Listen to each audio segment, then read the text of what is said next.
Donald Trump received some really bad news about his election prospects, which is good news for America. Let's break it down. And there are actually a few bits of recent news that he is really not going to like.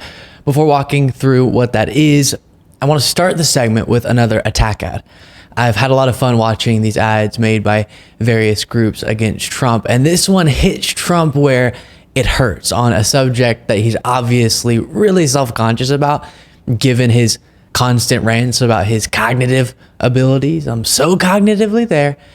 He clearly is really insecure about his mental struggles, especially lately, and thus ads like this are really great. This comes from the Biden-Harris HQ account on X, and as you watch it, please make sure that you have clicked the alert bell next to the subscribe button, and of course, subscribed. Take a look. Donald Trump is truly confused. Nikki Haley is in charge of security. We offered her 10,000 people. They don't want to talk about that. He didn't just get me confused. He mentioned it over and over and over again. Yeah. He's not what he was in 2016. He has declined. That's a fact. I mean, we won last time. We won 50 states, right?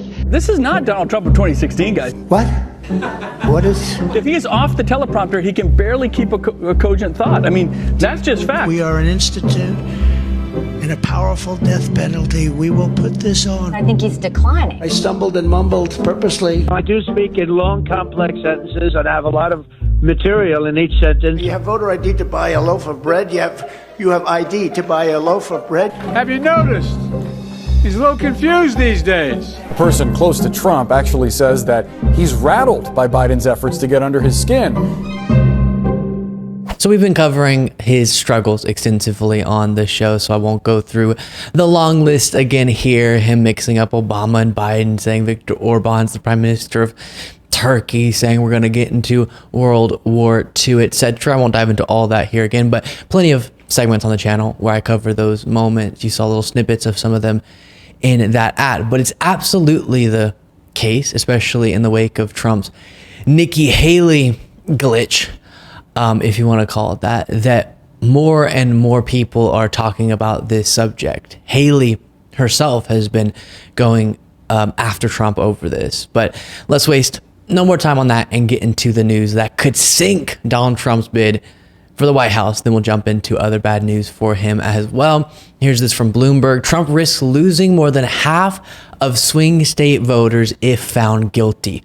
Ooh, more than half of swing state voters wouldn't vote for Donald Trump if he were convicted of a crime, according to a new Bloomberg News Morning Consult poll, a warning sign for the Republican frontrunner who continues to lead President Joe Biden in key states. The poll found that 53% of voters in the 7 closely watched battleground states would be unwilling to vote for Trump in the general election if he were found guilty of a crime, a figure that grows to 55% if he's sentenced to prison. Not high enough when you really think about it, but okay. Trump's 91 criminal charges and 4 separate indictments and related court appearances have so far fueled his standing in the Republican primary field and campaign fundraising efforts. But the data released Wednesday indicates there's a limit to how much his legal battles will help him politically. So if 55% of voters are completely out on Trump, if he is found guilty of a crime, that would crush Trump's shot at the White House, which is really good. Now, obviously, that's dependent on a conviction, and that conviction happening before the election. But if even one of these trials can happen before November, which seems very possible, even likely, then I think a conviction is coming given the strength of the cases being brought against Trump. Now, I will let you know, you saw it mentioned briefly at the end of what I read, but for the sake of accuracy, that same poll found this, which is not good news, a new set of swing state polls, and this is from Mediaite reporting on this.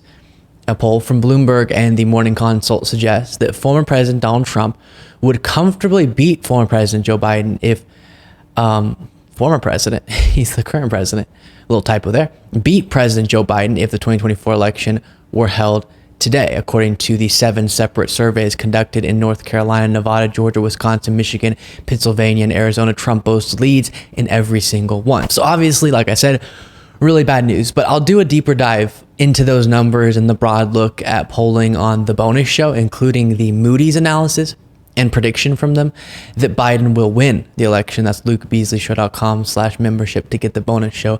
As I've mentioned a few times, I'm actually pretty optimistic, despite where the polls currently sit, that a lot will change and we'll be in a good place by the election. Again, I'll talk about that more on the bonus show. But moving now to the other bad news for Trump. Take a look at this from CNN, and it's on the subject of Trump paying E. Jean Carroll the $83.3 million that he owes her for defaming her after sexually assaulting her. Is he paying? We were talking about this last night with E. Jean Carroll and whether or not that could come out of the super PAC. Do we know what he is personally paying for at this point, if anything? So a couple of things. It can't come out of the super PAC legally. He can't. That would be coordination. The Political Action Committee, which is what Save America is. It, as I expect it will show in the report, we don't know for sure, but just based on the math that I know is there, unless they had a flood of donations, it would only cover a fraction. And campaign finance experts are split on whether he could use that anyway. So yes, it will have to be from him. And, he and his company are fairly indistinguishable. He did have to put up money in the first E. Jean Carroll trial. It was $5 million. This is a lot more than $5 million. And we could be getting the civil suit for the inflating his businesses soon. When I was looking at Alina Habba, when she came out after that $83.3 million verdict on Friday, I think one question is he happy with his legal team at this point? I mean, I know that's a broad term because there's so many of them, but I mean, what have you heard about that? So I think a couple of things. He's almost never happy with his legal team at various points, and you know this as well as anybody, especially when people just leave court. There are a couple of members of his legal team, like Todd Blanche, who have not yet been tested in court, and it will be interesting to see how he does if the Alvin Bragg, Manhattan District Attorney, hush money case goes forward in March, as we expect, and he's on that case. I don't know how winnable this case was for anybody, Alina Habba or not, but Trump has certain things that he wants from his lawyers, and I think you see that. So you saw other analysis in the second part of that clip, but the notable part there is that he can't rely on the PACs to pay E. Jean Carroll like he's done with his legal bills. And the reference reporting, this is crazy, on the legal bills is this from the New York Times. Donald J. Trump piled up legal expenses in 2023 as he was indicted 4 times, spending approximately $50 million in donor money on legal bills and investigation-related expenses last year, according to 2 people briefed on the figure.